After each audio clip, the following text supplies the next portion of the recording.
किसके दबाव पर ईडी काम कर रही है, किसके डायरेक्शन पर ईडी काम कर रही है? क्योंकि एक बहुत चौंकाने वाली बात, ईडी हवाई डिपार्टमेंट हो गया है। फोन करता है, बुलाता, आजा, बैठ इतने घंटे, जा घर जा, फिर आजा, बैठ सुबह से शाम तक, फिर घर जा।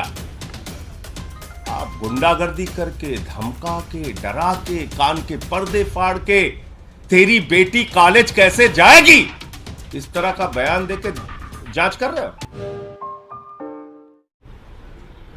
ईडी जो देश की सबसे ताकतवर जांच एजेंसी के रूप में आप सबके सामने प्रस्तुत की जाती है, वो किस तरह से जांच करती है, किस तरह से लोगों को प्रताड़ित करती है, किस तरह से उनके परिवारों को प्रताड़ित करती है। और तो और जिसके कारण आज मैं ये पीसी कर रहा हूं, एक व्यक्ति को कहा गया तेरी बेटी कॉलेज कैसे जाएगी हम देखेंगे। बेटी को धमकी, पत्नी को धमकी, बूढ़े मां बाप को धमकी, मारना, पीटना, प्रताड़ित करना, और उसके बाद जबरन बयान लेना। यह मैं नहीं कह रहा हूं, यह न्यायालय के सामने उन लोगों के बयान हैं जिनसे जबरन मारपीट करके, उनके परिवारों को धमकी देकर उनसे बयान लिया गया। और मैं एक एक करके नाम पढ़ रहा हूं। यह पहला नाम है चंदन रेड्डी का। यह चंदन रेड्डी हाई कोर्ट में पिटीशन करते हैं, माननीय उच्च न्यायालय में याचिका दाखिल करके ये बताते हैं कि ईडी ने इनको मारा, इनको पीटा, इनके परिवार को धमकी दी और कहा जैसा हम कहते हैं वैसा लिख, वरना तेरे परिवार का वो अंजाम करेंगे तू कहीं मुंह दिखाने लायक नहीं रहेगा। ये सारी बातें इसने लिखी है। और इतना ही नहीं, इस चंदन रेड्डी को इतना पीटा गया, इतना मारा गया, इतना मारा गया कि इसके दोनों कान के पर्दे फट गए। दोनों कान के पर्दे फट गए। मार मार के, प्रताड़ित करके, ईडी का जो हिटलर शाही का गैस चैंबर है मैं कहूंगा, वहां पर 3rd डिग्री टॉर्चर इस व्यक्ति को देकर जबरन इससे साइन कराया गया। और उसके बाद जब यह व्यक्ति कोर्ट में जाता है तो अपने सारे दुखड़े माननीय न्यायालय के सामने इसने बयान किए। कैसे इसका बयान लिया गया ईडी में, कैसे इसका बयान लिया गया ईडी के अंदर। और ये इस व्यक्ति की डॉक्टरी जांच है, जो डॉक्टरी जांच की कॉपी मैं अभी आपको दूंगा। ये दोनों डॉक्टरी जांच ये कहती है कि चंदन रेड्डी को मार मार के उसके कान के पर्दे फाड़ दिए गए, उसको सुनाई नहीं दे रहा है। ये डॉक्टरी की जांच आपको देता हूं। ऐसे कर रही ईडी इन्वेस्टिगेशन।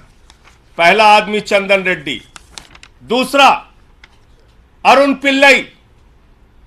अरुण पिल्लई वो शख्स है जिसकी पत्नी को, बेटी को, परिवार को धमकाया गया, डराया गया।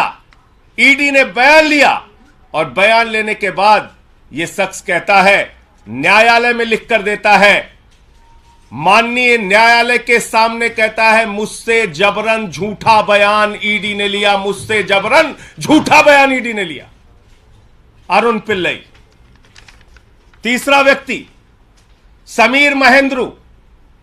समीर महेंद्रू, इसकी पत्नी को बुलाकर गिरफ्तार करके रखा गया, धमकाया गया, डराया गया, परिवार को प्रताड़ित किया गया। झूठा और जबरन बयान ईडी के द्वारा लिया गया। ईडी ने झूठा और जबरन बयान समीर महेंद्रू से लिया और इसने किसी और के सामने नहीं, माननीय न्यायालय के सामने, माननीय न्यायालय के सामने समीर महेंद्रू ने लिख कर दिया कि जज साहब हमसे तो जबरन झूठा बयान लिया गया। समीर महेंद्रू। तीसरा नाम, चौथा नाम भूषण बेलगावी। भूषण बेलगावी, इस व्यक्ति से भी ईडी ने प्रताड़ित करके झूठा जबरन बयान लिया और इसने किसी और को नहीं, जज साहब को जाके कहा, न्यायाधीश महोदय, माननीय न्यायालय, हमारी रक्षा कीजिए, हमसे ईडी ने झूठा जबरन गलत बयान लिया। पांचवा नाम मनास्वामी प्रभु ने। मनास्वामी प्रभु ने, इससे भी ईडी ने जबरन झूठा जबरदस्ती का बयान लिया और बाद में इसने भी न्यायालय को लिख के दिया, किसी और को नहीं, ध्यान दीजिएगा मेरी बात को, माननीय न्यायालय को लिख कर दिया कि न्यायाधीश महोदय, जज साहब, मुझसे ईडी वालों ने जबरन झूठा जबरदस्ती प्रताड़ित करके बयान लिया। छठवां नाम राघव रेड्डी। ये राघव रेड्डी छठवां नाम। राघव रेड्डी, इसने न्यायालय के सामने जाकर कहा कि न्यायाधीश महोदय, हमको तो दबाव बनाया जा रहा है राजनीतिक नेताओं के नाम लेने के लिए। हम पर दबाव बनाया जा रहा है राजनीतिक नेताओं के नाम लेने के लिए। मैं पूछना चाहता हूं, किसके इशारे पर ईडी काम कर रही है? किसके दबाव पर ईडी काम कर रही है? किसके डायरेक्शन पर ईडी काम कर रही है? क्योंकि एक बहुत चौंकाने वाली बात इनके हाई कोर्ट के पिटीशन में लिखी हुई है, चंदन रेड्डी के। क्या कह रहे हैं ये?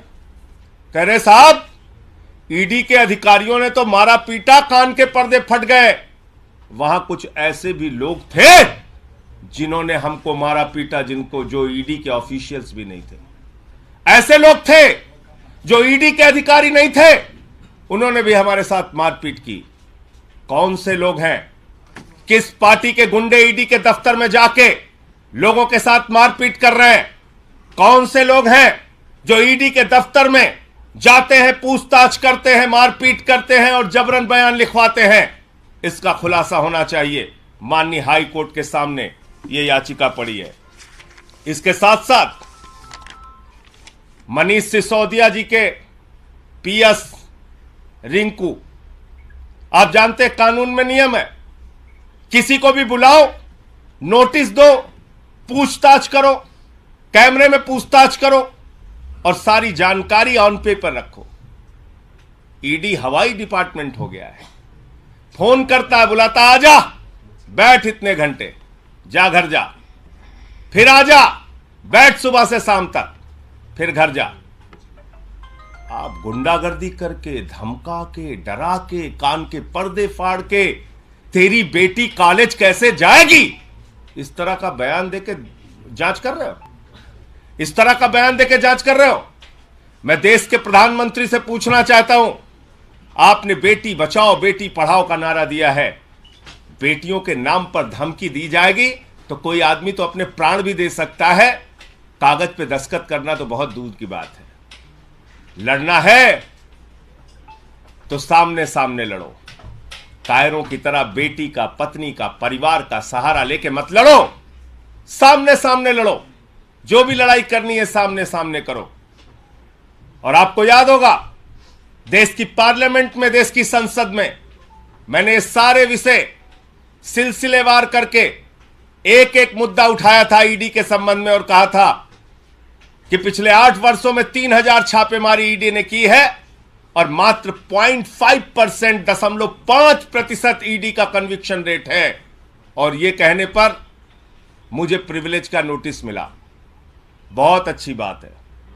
देश की संसद में अब मुझे ये सारे मामले उठाने का अवसर मिल गया। मैं विशेषाधिकार समिति के सामने इन ईडी के अधिकारियों को बुलाने के लिए आज ही ये सारे कागजात प्रस्तुत करूंगा कि ईडी के इन सारे अधिकारियों को बुलाया जाए।